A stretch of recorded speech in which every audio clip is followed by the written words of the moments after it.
구독, 알림 설정까지 부탁드립니다. 오늘도 우리 사는 이야기 찾아주셔서 감사합니다. 사연자분이 보내주신 이야기 시작해볼게요. 안녕하세요. 시댁과 연을 끊고 살고 있는 며느리입니다. 제 이야기를 들어보시면 아마도 이런 집은 어디에도 없지 않나 하실 것 같습니다. 그만큼 저에게는 충격적이었고 누구에게 말하기도 힘든 그런 일들이었습니다. 저는 신랑과 초등학교 동창입니다. 어렸을 때는 친구들 집에 가서 자주 잠을 자기도 하고 놀기도 했는데 어린 나이라서 그랬는지 부모님들이 다 집에 있어서 그랬는지 친구들 집에 가거나 저희 집에 친구들이 놀러를 오면 거실에 이불을 크게 깔고 남자아이들은 자고 대부분 방에서 여자아이들은 자거나 했습니다. 그러다 자고 일어나서 다시 놀다가 집으로 가곤 했습니다. 그렇게 친하게 지냈던 것 같아요. 저희 신랑은 그때 같이 어울렸던 친구들 중 하나였는데 제가 중학교를 조금 더 먼 곳으로 가고 고등학교를 더 먼 곳으로 가고 대학을 타지로 가면서 그랬던 추억이 있다 정도만 기억했을 뿐 얼굴도 이름도 잊고 지내고 있었습니다. 그러던 와중에 친한 친구의 아버님이 사고로 돌아가셔서 급히 장례식장에 가게 되었는데 거기에서 우연처럼 다시 지금의 신랑을 만나게 되었습니다. 사실 얼굴이 낯익다 정도였는데 신랑은 한 걸음에 오더니 저에게 아는 척을 했고 그렇게 신랑과 재회를 하게 되었습니다. 아버님이 돌아가신 친구와 저는 대학교 동창이었고 신랑과 그 친구는 같은 회사의 직장 동료이더라고요. 이야기를 듣다 보니 참 정말 세상이 좁긴 좁다는 생각이 들었고 그 친구도 그렇게 말하며 웃었던 것 같습니다. 이것도 인연이라고 신랑과 저는 그날 장례식장에서 밤이 새도록 이런저런 이야기를 나누었고 알고 보니 집도 비슷한 동네였어요. 저는 자취를 하고 있었고 신랑은 가족들과 이사를 온 것이었죠. 신랑과 우스갯소리로 촌놈들이 성공해서 서울에서 다 만났다면서 웃어 넘겼는데 그리고 나서 신랑이 저에게 자주 연락을 해왔습니다. 하지만 저는 그 당시에 남자친구가 있어서 신랑이 가까워지려 할수록 더 밀어내기 바빴는데 그래도 신랑은 주기적으로 연락을 해오더라고요.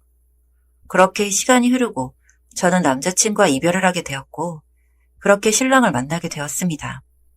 그동안 저는 대부분 모르는 사람들과 연애를 했었는데 아는 사람, 함께한 추억이 있는 사람을 만나니 데이트를 할 때에도 더 재미있고 아련하고 마치 우리가 천생연분 인연인 것처럼 느껴지더라고요. 그렇게 신랑과 우리는 인연이라며 찰떡궁합이라며 연애를 했고 2주년 때 신랑과 저는 결혼을 약속하게 되었습니다. 그렇게 시댁에 처음 인사를 하러 갔을 때의 분위기가 마치 어제 일처럼 생생하게 기억이 납니다. 문을 열고 들어가자마자 나던 음식 냄새, 집안에서 정장을 입고 계시던 시아버님과 부엌에서 손을 닦으며 나오시던 시어머님, 푸근하고 소소한 신랑 집의 분위기가 저는 싫지 않았고 앉아서 밥을 먹고 다과를 먹으며 시댁 식구들과 인사를 했습니다. 참 곱다. 부모님께서 어떻게 이렇게 이쁜 딸을 낳았을까. 감사합니다. 내가 딸이 없다 보니까 딸이 꼭 갖고 싶었는데 아빠처럼 딸처럼 그렇게 지내자. 네. 아빠라고 해보렴. 네? 장난이야. 아버님이 불편하면 아빠라고 불러도 된다고. 아, 네, 아버님.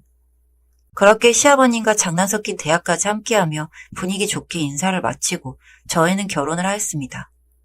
시댁과 저희 신혼집은 차로 30분 거리에 살고 있었고 친정집은 차로 2시간 정도 걸리는 곳이었습니다.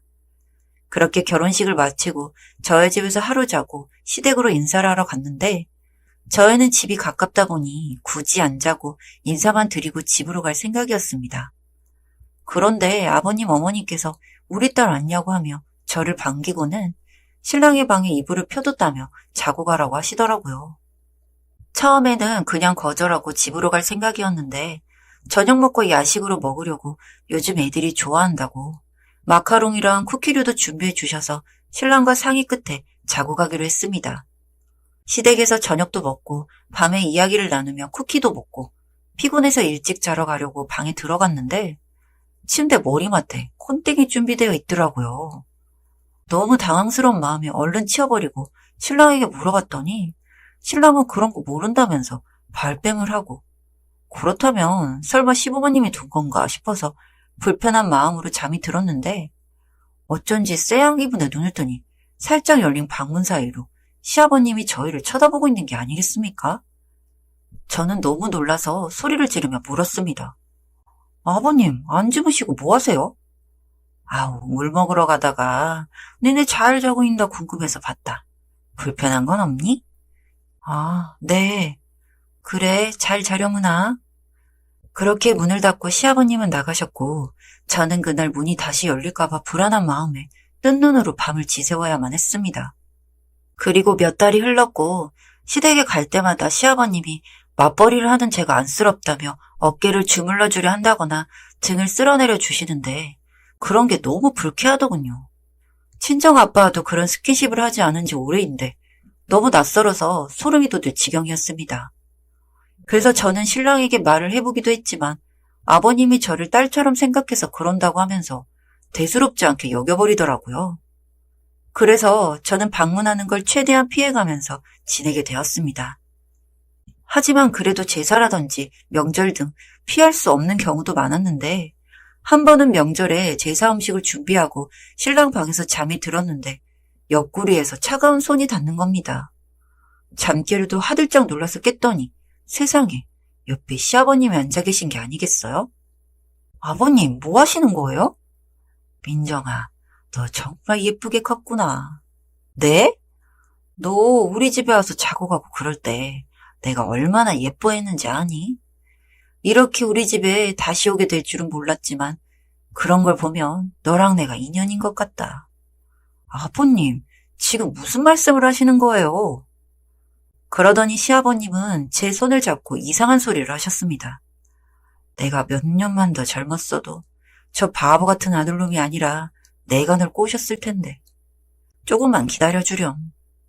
그렇게 말하고 시아버님은 제 머리를 쓰다듬고 나가셨고 저는 그 자리에서 바로 뛰쳐나가 집으로 갔습니다. 신랑이 일이 더 늦게 마쳐서 시댁에서 원래는 기다리려고 했는데 그런 일을 겪고 나니 한시도 있을 수가 없었습니다. 숨이 차오르고 너무 무서워서 다리가 덜덜 떨릴 정도였으니까요. 저는 남편에게 전화를 걸었습니다. 여보, 나 아버님 못 보겠어. 그게 무슨 말이야? 어디 아파? 아니, 시아버님이 이상한 말씀을 하셔서. 그렇게 신랑에게 그간 있었던 일을 말했고 신랑은 제 말을 믿지 못하는 눈치더라고요. 믿든 못 믿든 오늘은 제사 참석 절대 못할 것 같다고 말해버렸고 제가 이 정도까지 나오니 신랑도 어쩔 수 없다 생각했는지 제가 아프다고 말하고 혼자 제사를 다녀왔습니다. 그리고 저는 그 이후로 시아버님을 피해서 다녔습니다. 그렇게 다시 몇 달이 지나 시아버님이 생신이 되어 어쩔 수 없이 예약한 식당으로 갔는데 아버님이 반갑게 인사를 하며 왜 이렇게 얼굴 보기가 힘드냐고 손주 만들 생각이 바쁘냐면서 이상하게 웃는데 저는 웃을 수가 없었고 밥을 먹고 케이크로 축하를 하고 나서 자리를 마무리하려 하는데 아버님께서 우리 딸 같은 며느리가 뽀뽀라도 한번 해주면 좋겠다며 씩 웃는데 저는 그 말이 농담이 아니라는 생각이 들더군요. 굉장히 불쾌하고 소름 돋아서 얼굴이 굳어가는 그 찰나에 신랑이 아버님께 장난이 너무 심하다며 딸 아니고 며느리니까 언행을 조심해달라고 말을 하더니 제 손을 잡고 그 자리에서 나와버렸습니다. 그날 일 이후로는 신랑이 제 말을 믿어주는 눈치였습니다. 신랑도 내심 그동안 신경이 쓰이긴 했었는데 설마 했었다가 그런 이상한 소리를 하는 자신의 아버지를 보고는 좀 깨닫는 것 같았죠. 그리고 저는 그렇게 시댁과 멀어졌습니다. 그렇게 시댁과 왕래가 줄어들어 안정을 찾아가고 있었는데 시아버님이 시시때때로 전화가 와서는 내가 보고 싶지 않냐? 나는 네가 너무 보고 싶다. 정말 무슨 핑계라도 대서 만나고 싶다. 나랑 둘이 영화 보러 가자. 맛있는 걸 사주겠다. 전화만 하면 만나자고 성화인데 아들 보기 부끄럽지도 않냐고 물었더니 제가 아버님 앞에 다시 나타난 순간부터 우린 운명이었답니다. 미친 노망난 영감탱이. 이러한 집착이 계속돼서 저는 전화를 안 받거나 받아서 녹음을 해뒀습니다. 그러다 한 번은 제가 몸이 안 좋아서 집에서 쉬고 있는데 시아버님이 찾아왔습니다. 시어머님이 반찬을 챙겨줘서 왔으니 문 좀 열어달라고요. 사실 시어른이니까 문을 열어드리고 반찬을 받아야 하는 게 맞는데 어쩐지 무서웠습니다. 느낌이 너무 안 좋더라고요. 그래서 몸이 안 좋으니 앞에 두고 가달라고 말씀을 드렸더니 어디 어른은 문전박대하냐고 시댁이 웃음냐고 호통을 치는 바람에 어쩔 수 없이 문을 열어드렸고 시아버님은 집에 들어와서 반찬을 식탁에 올려두고는 소파에 가서 앉으시더군요. 음료라도 내드리려고 부엌으로 가는데 시아버님이 뒤에서 제 허리를 껴안으시고 자신은 손주도 필요 없고 그냥 이렇게 가끔 만나면 안 되냐면서 제 배를 만지셨는데 너무 소름 끼치고 기분이 더러워서 소리를 빽 지르고 아버님을 밀쳤습니다. 그리고 다시 일어나서 제 손목을 당겨 저를 안으려고 하셨고 그때 마침 신랑이 집에 돌아왔어요. 그때가 점심시간이었는데 신랑이 아픈 저를 생각해서 죽을 사서 집에 주고 가려고 오던 길이었고 저는 시아버님과 집에 둘이 있는 게 겁이 나서 문을 조금 열어둔 상태였었거든요. 신랑이 제가 소리를 지르는 소리에 급히 왔고 보게 된 상황이 시아버님이 제 손목을 잡아당겨 저를 품에 안으려던 장면이었던 거죠. 신랑은 저와 시아버님을 떼어두고 이게 무슨 일이냐고 아버님께 소리를 질렀고 놀란 저는 그 자리에서 눈물만 흘렸습니다. 손발에 힘이 다 쫙 빠져서 아무것도 못하겠더라고요.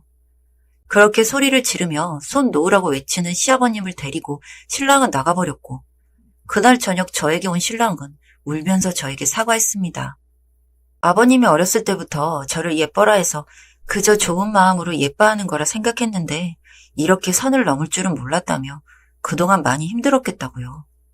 그래서 신랑에게 그동안 녹음한 통화 내용, 문자를 보여주면서 너무 힘들었고 나로 인해 당신과 아버님 사이가 멀어질까 염려돼서 혼자 참고 있었다고 이야기를 했습니다. 그렇게 지금은 시댁과 완전히 연을 끊고 지내고 있습니다. 아마도 평생 이렇게 살게 되겠죠. 그나마 남편이 제 말을 믿어주고 저를 시댁에서 아예 분리시켜줬기에 이혼은 하지 않고 살고 있는 것 같습니다. 그 이후 남편에게 들은 이야기로는 시아버지는 우울증 약을 드시기 시작했다고 하더군요. 집안에서도 이상한 행동을 보이기도 하고 시어머니에게도 말도 안 되는 소리를 해서 치매인가 했는데 치매는 아니었고 노년의 남자들에게 오는 우울증이라고 진단받았다고 했습니다. 하지만 단순히 질병으로 저에게 그리하셨다고 생각하지 않습니다. 남편도 마찬가지고요. 그저 이렇게 서로의 생사나 확인하면서 살게 될 것 같습니다. 시어머니를 생각하며 마음이 아프지만 시아버지가 돌아가시지 않는 이상 뵐 마음이 없네요. 아마 저 같은 일 겪은 분은 안 계시겠죠. 참 지금 떠올려봐도 정말 소름 끼치는 기억이네요. 사연은 여기까지였고요. 우리 사는 이야기 시청해주셔서 감사합니다.